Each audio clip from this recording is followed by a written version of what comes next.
गृहमन्त्री राजीनामा दे। मानव अधिकार हननकर्ता चन्द्र ढकाल मुर्दाबाद। मुकुन्द पाथिधारामा केबल कार चाहिँदैन। राज्य पेलेरै जाने र स्थानीयहरू यो सङ्घर्ष समिति कुनै हालतमा पनि मुकुमलुङमा केबल कार बन्न नदिने भनेर उहाँहरू लागि पर्नु भएको छ र यसले अब कस्तो खालको नतिजा दिन्छ त्यो भने हेर्न बाँकी नै छ। तपाईँहरू कहाँबाट हेर्दै हुन्छ कृपया सक्दो सेयर गरिदिनु होला र तपाईँलाई लागेको कुराहरू पनि कमेन्टमा राखिदिनु होला। तपाईँहरूको अमूल्य सल्लाह सुझाव पनि राखिदिनु होला। आमा भन्नुपर्छ है भन्दैन केबल कार नभन्दै ठिक हो केबल कार किन नि यसको चाहिँ गर्नै पर्छ विरोध। म पनि जय मुकुमलुङ। अमीर माधव मुर्दाबाद। अमीर मुर्दाबाद।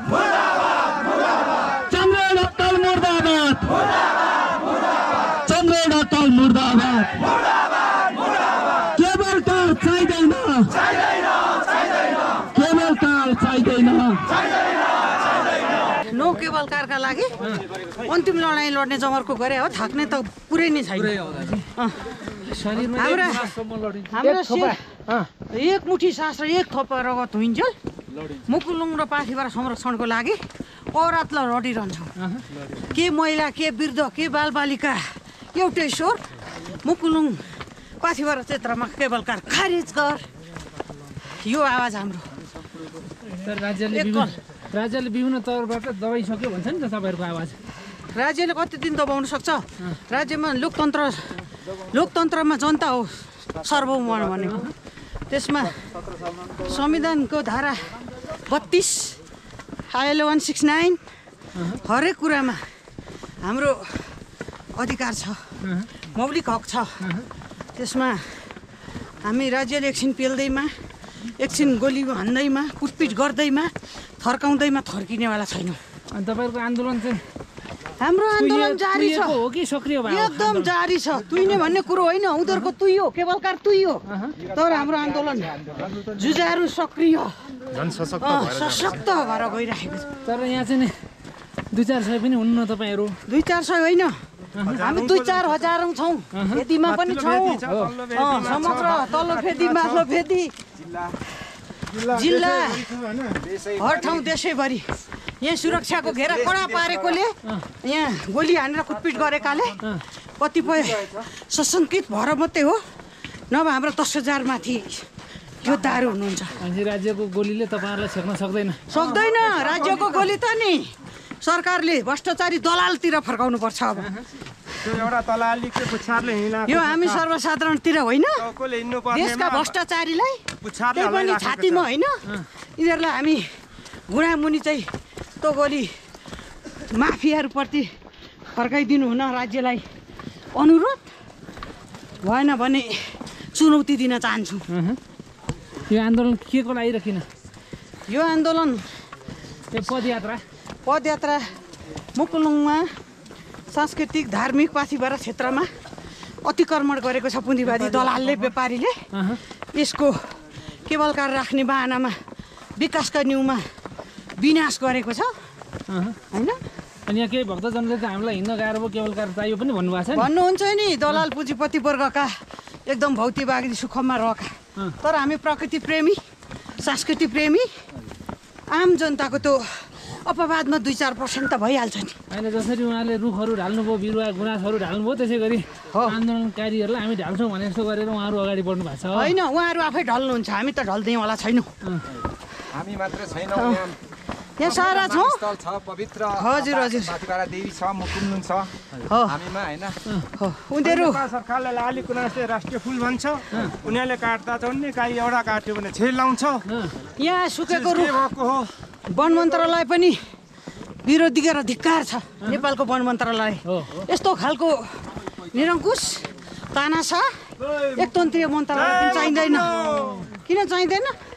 यहाँ सुकेको रुख काट्दाखेरि जनतालाई मुद्दा हालिन्छ। 25-25 हजार धरोटी आजीवन जेल भन्ने छ। तर यहाँ 12,000 जडीबुटी गुराँस फुल्दा राज्य शस्त्र विनाश गर्न अगाडि बढेको छ। यो दुःखद पक्ष हो। दुःखद भन्दा पनि महाघोषणा र निन्दा गर्छौँ नेपाल सरकार, वन मन्त्रालय, गृह मन्त्रालय प्रधानमन्त्री यो दुई दलीय गठबन्धन सरकार यो तानाशाहलाई नेपाली जनता आम सर्वसाधारण धार्मिक सांस्कृतिक प्रकृति चाहनेको घोर निन्दा र आपत्ति छ। दुई दलीय ठगबन्धन हो कि गठबन्धन? ठगबन्धन भन्दा फरक पर्दैन, एकदम दुई दलीय अभिमत पाएर जनतालाई बहुमत भन्दै झुक्काएर जनतामाथि हामीले दिएको मतले जनताको छातीमाथि गोली बर्साउने यो सरकारलाई ठगबन्धन भन्न केही पनि आपत्ति पर्दैन। एकदम हामी फुलले शान्तिपूर्ण हामी संविधानमा रहेर मानवाधिकारमा रहेर शान्तिपूर्ण तरिकाले हाम्रो आवाजहरू उठाइरहेका छौँ। भन्छन् तर यसरी नै सरकारले जनतामाथि छातीमा गोली बर्साउने कुटपिट गर्ने यहीका प्रकृति विनाश गर्यो भने शान्तिको स्वरूप सीमा नागेपछि क्रान्तिमा पनि परिवर्तन हुन्छ। तर त्यो समयले बताउँछ। तपाईँहरूको सोझो औँला बाङ्गो गर्न नै आउँछ तपाईँहरूलाई भनेपछि मजाले आउँछ। तर हामी अहिले धैर्यता गरिरहेछौँ। धैर्यता हाम्रो धैर्यताको क्षण नाङ्न आँटेको छ। तर पनि हामी संयन्त्र र धैर्यतालाई मर्यादित कानुनमा रहेर सर्वसाधारण माग मुद्दालाई शान्तिपूर्ण तरिकाले पदयात्रा तरिकाले आफ्नो आवाजलाई निरन्तर अगाडि बढाएको छौँ। अहिले क्रान्तिले राम्रो फल दिएला त त्यसो गर्दा? होइन, यो त हामीले चाहेको होइन, हामीले नचाहँदा न त राज्यले बाध्यकारी स्थिति बनाएको हो। राज्यले लिनुपर्छ, राज्यको दायित्व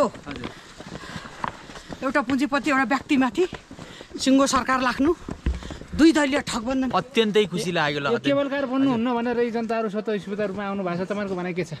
मलाई पनि आफ्नो हिसाबबाट त त्यो नै लाग्छ। हामी जुन किन भन्दाखेरि अब भवानी शङ्कर उपन्देश श्रद्धा विश्वास रूपिणो याभ्याम विना न पश्यन्ति सिद्धा स्वान्तस्तमीश्वरम, हामी श्रद्धा र आस्था गर्ने मान्छे हो है। त्यसले गर्दा त्यो विश्वास त्यो हामीले पाउन गाह्रो हुन्छ। धन्यवाद, यति नै केवलकार बन्नु हुँदैन मेरो विचारमा त्यस्तो लाग्छ। तपाईँहरूले साथ दिनु। लोग राष्ट्रीय मुक्ति क्रांति की ओर से सलह नेता राजेंद्र महतो जी के नेतृत्व में यहाँ आए हैं। अब आगे यहाँ के स्थानीय लोग जिनकी ये सभ्यता का प्रतीक मुकलुंग, इसमें अकेले वे लोग नहीं समझें। अब आपके साथ, अब यहाँ के स्थानीय जनों के साथ, आस्था के साथ, अब मधेश भी है, थारू भी है, अब सब हम लोग संग साथ हैं। और यह आंदोलन अब हमारी भी आंदोलन है। हम कंधा से कंधा मिलाकर इस नस्लीय सिंह दरबार को कदापि केवलकार बना के आस्था पर प्रहार नहीं होने देंगे। ये मुकुलुम क्षेत्र है जी, क्षेत्र में सरकार से केबल कार बनाना चाह रहा था जी, इसके विषय में थोड़ा बोलो ना। ऐसा है कि यह मुकुलुम क्षेत्र जो है ये कोई सामान्य क्षेत्र नहीं है, ये तीर्थों का तीर्थ है और केबल कार बनाने की नेपाल में हजारों स्थान सुरक्षित है। यहाँ केबल कार बनने से यहाँ ऊपर जाके धर्म संस्कृति की रक्षा नहीं हो पाएगी। जैसे आप पशुपतिनाथ जाते हैं, पशुपतिनाथ जो कि केदारनाथ का आधा भाग है, सिर्फ भाग केदारनाथ है, तो पशुपति भाग हमारा काठमांडू में हिमालय पर अवस्थित पशुपतिनाथ है। तो वहाँ जैसे लिखा हुआ है, मान लीजिए अपनी अपनी धारणा होती है, मैं यह नहीं कहता हूँ सभी धर्म समान है, लेकिन वहाँ एक लाइन लिखा हुआ है कि ओनली हिंदूज में इंटर, तो वहाँ की आस्था वह है। यहाँ की आस्था यह है कि मुकुलुंग क्षेत्र यहाँ के लिंबू किरात की आस्था का प्रतीक है। तो आस्था के प्रतीक पर यदि कोई प्रहार करता है तो खून की नदियाँ बहेगी। जिस नदियाँ में मधेसी आदिवासी जनजाति का संसाथ है, तो सिंह दरबार जिस तरह से कमीशन के चक्कर में, जिस तरह से देश को लूटने के चक्कर में यहाँ के नेताओं ने, यहाँ के सिंह दरबार के लुटेरा नेताओं ने यहाँ के स्थानीय आवाज को दबाने के हिसाब से जो निर्माण कर रहा है, यह निर्माण अब के नेपाल में, अब के बहुल संस्कृति की नेपाल में संभव नहीं है। अब लोकतंत्र हमारे वास्ते भी है, गणतंत्र हमारे वास्ते भी है। अब यह लोकतंत्र और गणतंत्र का उपयोग और उपभोग चंद सिंह दरबार में बैठने वाले चंद लोग, ओली देवा प्रचंड के नाम पर वे लोग अब इसलिए नहीं कर पाएंगे कि हम सभी एक हो गए हैं। और शासन के नाम में पार्टी भले ही अलग अलग दिखती हो, नस्लीय पार्टियां आपस में एक ही हैं, सभी आपस में चचेरे मौसेरे फुफेरे भाई हैं इस मामले में कि हमको अलग अलग करने में, लेकिन हम सभी एकजुट हैं। और यहाँ पर किसी भी कीमत पर यहाँ पर केबल कार नहीं बनेगी। इसके हेतु मधेश बंद होगा, पहाड़ बंद होगा, मुकलुंग बंद होगा और निश्चित रूप से हम इसको अंजाम देंगे। इस देश में यह देश किसी की जागीर नहीं है, यह देश नस्लीय गुंडों की जागीर नहीं है। इसको हम अंजाम देंगे। तुमने आज तक शासन सत्ता का उपयोग किया, अब हमारी बारी है। हम सभी आदिवासी, जनजाति, मधेसी, थारू, मुस्लिम, महिला सभी एक हैं और अब हमको तुम अलग नहीं कर पाओगे। तुमको हम तुम्हारी बंदूक की जवाब हम अपनी शांतिपूर्ण आंदोलन से देंगे और मजाल नहीं कि तुम हमको पराजित कर सकोगे।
विकास विकास भन्नुहुन्छ तर त्यो विकास पछाडि लुकेको चिजले चाहिँ फेरि भवन बन्छ। हामी तपाईँको उसको आय स्रोत पनि खोज्ने किन खोज्ने पत्रकारहरूले हैन के छ स्रोत के हो त्यो बिल्डिङहरू बन्ने विकासको पछाडिको चाहिँ विकासको भित्र लुकेको कुरा हो कि होइन त्यो भन्नुहोस् त। त्यसले गर्दाखेरि सम्पूर्ण पत्रकार साथीहरू हुनुहुन्छ, आम नागरिकहरू यस्ता खालका भ्रष्ट दलालहरूले जहिले पनि विकासको भाष्य बनाउँछन्, विकासको नारा दिएर यिनीहरूले अकुत सम्पत्ति कमाएर चाहिँ उपत्यकामा यिनीहरूले अलिसान तरिकाले जिएको छ। त्यसले गर्दा चाहिँ तपाईँको एउटा राजनीति गर्ने भएर उपत्यकामा छिरेको 2 वर्ष नभई चाहिँ यिनीहरूले के अरे अलिसान महलहरू बनाइरहेको पचेराहरू चढिरहेको अवस्था छ नि त। त्यो चाहिँ कसरी आयो भनेर पत्रकार साथीहरूले पनि खोज्नुपर्छ, आम नागरिकहरूले पनि खोज्नुपर्छ क्या। त्यसले गर्दा हामी भन्न चाहन्छौँ यहाँभित्र त बिल्कुल 5 किलोमिटर भनेको केही पनि होइन, सिर्फ 3 वटामा हामी जान्छौँ र त्यसलाई त्यसको चाहिँ भर्जनालिटीलाई होइन त्यसको चाहिँ भनौँ न एउटा पवित्रतालाई कायम राख्नुपर्छ। यो सिर्फ एक जातिको नभएर सम्पूर्ण धर्मावलम्बीको हो। यसमा चाहिँ सिर्फ एउटा उहाँहरूले चाहिँ एउटा व्यक्ति अथवा एउटा जातिमाथि चाहिँ त्यस्तो एउटा भ्रम फैलिएर लिम्बू जातिको मात्रै भन्ने एउटा भाष्य तयार गरेको छ। यो हामी नेपाली बिच सम्पूर्ण धर्मावलम्बीहरू बिच फुटाएर उनीहरूले राज गर्न, उनीहरूले सम्पत्ति कमाउन लागेको चाहिँ तपाईँलाई म भन्न सक्छु। किनभने यो यहाँ त एक त साथीहरू भौगोलिक अवस्थाले पनि यहाँ केवल कार नचल्ने अवस्था हो। किनभने त्यहाँ माथिसम्म अहिलेसम्म 6-7 करोड खर्च गरिसकेपछि पनि विद्युत आपूर्ति हुन सकेको छैन। अहिले माथि धाममा तपाईँले त्यहाँ पाउनुहुन्न कुनै पनि करेन्ट होइन, विद्युत प्राविधिकरणले पनि भनिसक्यो त्यहाँ लानै सक्दैन। तर यिनीहरूले एउटा चाहिँ भनौँ एउटा केवल कार खडा गरेर भोलि त्यो चलोस् नचलोस् तर सेयर बेचेर उनीहरूको लगानी उठाइहाल्छ, जग्गाबाटै त लगानी उठाइहाल्यो। त्यस पछाडि यहीँको स्थानीय जसले जसले चाहिँ तपाईँको सेयर किनेको छ उनीहरूमाथि नै ठुलो घाटा हुन्छ किनभने केवल कार चल्दैन नि त किनभने अहिले हामीले हेरिरहेको छौँ चाहिँ तपाईँको के भन्छ ती मनोकामना मन्दिरको पनि केबल कार चलिरहेको अवस्था छैन त्यसरी आज तपाईँले विरोध गर्दा के लाग्छ तपाईँले सरकारले तपाईँको कुरा सुन्छ सरकारले कुरा सुने होइन यो त अन्तर्राष्ट्रियकरण भइसक्यो हेर्नु सर्वोच्चमा अब केही दिन पछाडि हाम्रो यो मुद्दाको सुनवाई छ अन्तर्राष्ट्रियको ध्यान आकर्षण भइसक्यो होइन संसदमा चाहिँ यो तपाईँको हाम्रो सामान्य संसदमा चाहिँ यो कुरोहरू उठिसक्यो होइन त्यसले गर्दाखेरि यो सरकारले चाहिँ एउटा के भन्छ जबरजस्ती एउटा कमिसनको पछाडि लागेर जनताको चाहनामाथि यस्तो कुराकानी गर्छ भने हामी कहिल्यै पनि यो केवल कार के अरे खारेज नगरी हाम्रो आन्दोलन रोकिने पनि छैन रोक्ने पनि छैन केवल कार बाहिर भयो प्रहरी प्रशासनको घेराभित्र बनाइहाले पनि हामी किनारकिनार चल्न दिने छैनौँ किनभने जनताको चेतना दिनानुदिन चाहिँ बढ्दै आएको अवस्था छ नि त हिजो केवल कारको विरोध गर्ने एउटा सीमित के भने आज यस्तो बृहत भएको छ आज तपाईँको हजारौँको सङ्ख्यामा चाहिँ समर्थन गरेर कहाँदेखि आइराख्नु भएको छ नि त होइन केही दिन पहिले तपाईँको यहाँ गोलीकाट पनि भएको कतिजना घाइते त्यो यस्तो थियो त्यो यस्तो छ यस्तो भएको छ कि हो यस्तै खालको हाम्रो एउटा भेटघाटकै कुराहरू थियो होइन त्यहाँमाथि चाहिँ हो यस्तै मासहरू भेला हुन्छन् भनेर यो प्रहरी प्रशासन र सरकारले चाहिँ एउटा त्यस्तो खालको प्रायोजित घटना घटाइयो हाम्रो साथीहरूमाथि खाइरहेको ठाउँमा यही ठाउँमा दमन गरियो होइन खाइरहेको अवस्थामा बुट हान्यो गोली हान्यो 3 जना साथीहरू त अझै पनि उपचारमै हुनुहुन्छ मात्रै नभएर कतिपय त के अरे अझै पनि मुद्दा पनि खेपिराख्नु भएको अवस्था छ नि त होइन त्यो चाहिँ के हो भने उहाँहरूको प्रायोजित हो उहाँहरूले फेरि के भाष्य गर्नुभयो भने हाम्रो मान्छे 20-25 जना चाहिँ घाइते भयो भन्ने एउटा भाष्य तयार गर्नु भएर भनौँ न आन्दोलनकारीमाथि त्यत्रो अभियोग लाउनु भयो हामीले तर देख्यौँ न एकजना सशस्त्र साथीहरू घाइते भएको हामीले प्रमाण अहिलेसम्म भेटाएको छैनौँ छ त तपाईँहरू कसैले देख्नुहुन्छ तर हेर्नुहोस् त हामीमाथि कत्रो चाहिँ उहाँको सङ्गीन अपराध छ त्यो माथि पनि मिडियाकर्मीहरू बेखबर छन् नागरिक समाजहरू बेखबर छन् होइन अनि हाम्रो साथीहरूलाई त्योभन्दा अगाडि पनि काटिएको छ 2 जना साथीहरूलाई काटिएको छ कुटिएको छ होइन त्यो माथि हामीले कुट्यो पनि काट्यो पनि होइन उहाँ अभियन्ताहरूमाथि नै तर त्यो पनि राज्यले हामीलाई मुद्दा दर्ता गर्न पनि दिएन अस्वीकार गर्यो होइन भनेपछि यो राज्य कति साह्रो एकात्मक तरिकाले एउटा व्यापारीको संरक्षण गर्नको लागि एउटा व्यापारीको चाहिँ तपाईँको व्यवसाय संरक्षण गर्नको लागि आम जनताहरूको चाहिँ के अरे भनौँ जनताहरूमाथि चाहिँ हस्तक्षेप गरिरहेको छ जनताहरूमाथि दमन गरिरहेको छ होइन फेरि अर्को कुरो के हास्यास्पद कुराहरू के छ भने योगेश भट्टराईजी यहीँबाट चाहिँ प्रत्यक्ष के अरे जितेर जानुभएको एउटा सांसद हुनुहुन्छ उहाँ मौन हुनुहुन्छ यसैले समर्थन गरिराख्नु भएको छ आफ्नो गृह जिल्लामा चाहिँ यत्रो जनताहरू हताहत भएको छ उहाँ चाहिँ तपाईँको उपत्यमा बसेर मजाले रमाइदिनु भएको छ पार्टी खाइराख्नु भएको छ यस्तो खालको प्रतिनिधिहरूलाई 84 को चुनावमा अब हामी ताप्लेजुङ जनतावासी जनताले ठेगाना लाउनेछौँ भने यस लामबद्ध रूपमा हिँडिदिन हुनको लागि सबैमा हार्दिक अनुरोध गरिन्छ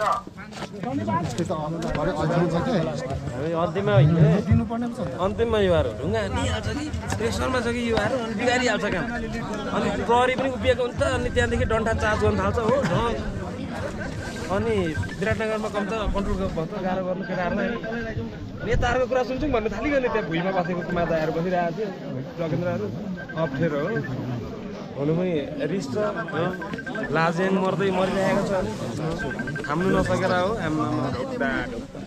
उल्टै पो त्यहाँ लाग्छ के हामीलाई ल्याउने आफै चेक्ने दिन्छ उसले त भन्दा तर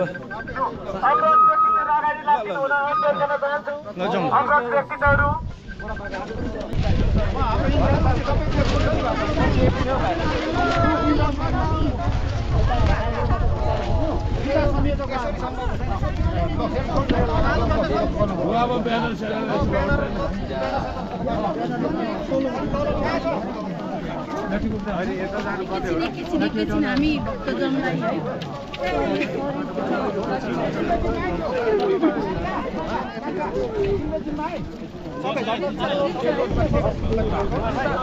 जय मुकुन्दुम जय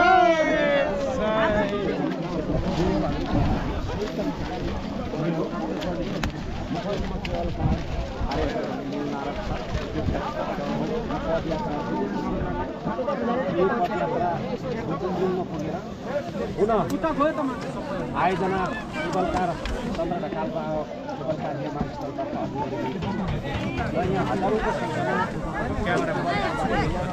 विभिन्न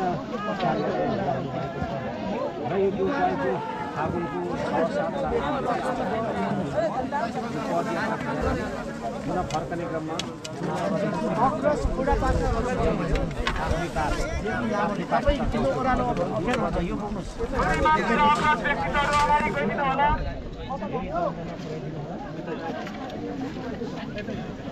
हाम्रो अजय सर पनि आउनु भएको छ अजय सर उहाँलाई पनि स्वागत छ है अजय सर जोजोलोपा नमस्कार ल है हामी मुकुमलिङ क्षेत्रमा छौँ है मुकुमलिङ क्षेत्रमा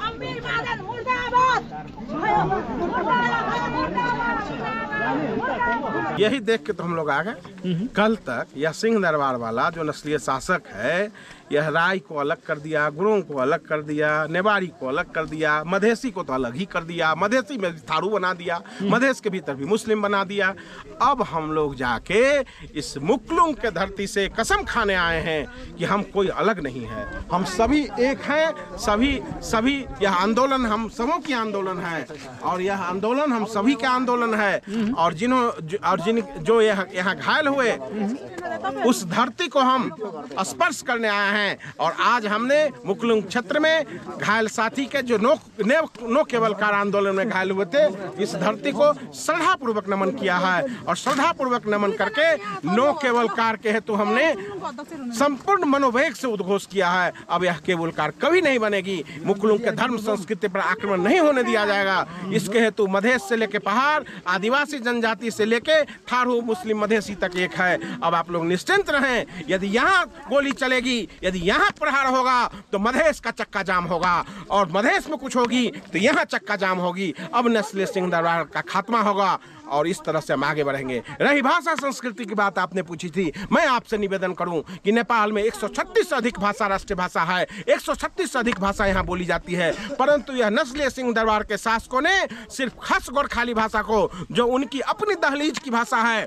जो उनकी अपनी चौखट की भाषा है, जो उनकी अपनी मातृभाषा है, उस भाषा को ही नेपाली भाषा नामाकरण कर दिया। तो नेपाली भाषा तो साहब इस देश में राय, लिम्बू, गुरुङ, शेर्पा, मगर, तमांग, नेवारी इत्यादि सभी भाषाएं नेपाली भाषा है। जैसे कि मधेश में आपको हिंदी, भोजपुरी, अवधी, थारू, सतार, राजवंशी, मगही इत्यादि, मारवाड़ी भाषा इत्यादि सैकड़ों भाषा मधेश की मातृभाषाएं हैं। तो इस देश को यदि आगे बढ़ाना है तो एकल भाषा, एकल भेष अब नहीं चलेगी। इस देश में बहुल राष्ट्रीय राज्य स्थापना करना पड़ेगा, बहुल भाषा का देश बनाना पड़ेगा और मुकलुंग में इस तरह से गोली नहीं चलाया जा सकता है।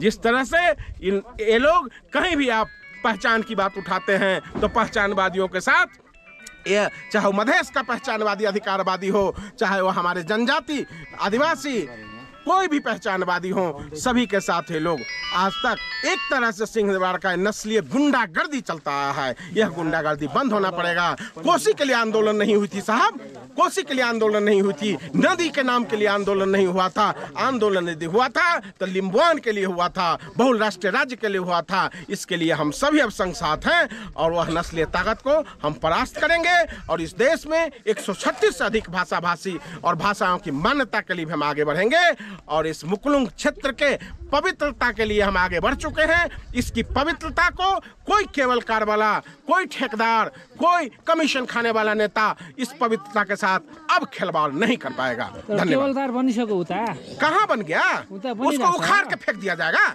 कैसे बना लेगा हमारे क्षेत्र में केवलकार? उसको ध्वस्त कर देंगे। जब हम लोग नारायण हिटी को उखाड़ के फेंक दिए, सर कोई जानता था जो देश में लोकतंत्र आ जाएगी, देश में गणतंत्र आ जाएगा, 12 पुस्त का राजतंत्र खत्म हो जाएगा? तो केवलकार क्या होता है? 1000 से ऊपर पेड़ काट लिया साहब। मैं आपको उदाहरण दूं कि एक जिंदा व्यक्ति को एक रोज में ऑक्सीजन 15 किलो चाहिए और 15 केजी ऑक्सीजन के लिए 5 स्वस्थ पेड़ चाहिए और 5 स्वस्थ एक जीवन को चाहिए। उतना ही पशु है, उतना ही जीव जंतु है और 1000 पेड़ तुम काटते हो। यह तुमको किसने इजाजत दिया?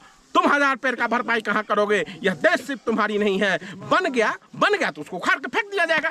जो बन गया इसलिए बन गया कि कमीशन लिया होगा, वो कमीशन फिरता करेगा। बन कैसे गया? बन गया। भूमि हमारी, सत्ता तुम्हारी, भूमि हमारी, राज्य तुम्हारा। यह कैसे हो जाएगा? यह देश सिर्फ तुम्हारी देश नहीं है। बहुत दिन तुमने शासन किया, अब हम शासन करेंगे, तुम पहरेदारी करो। धन्यवाद। धन्यवाद धन्यवाद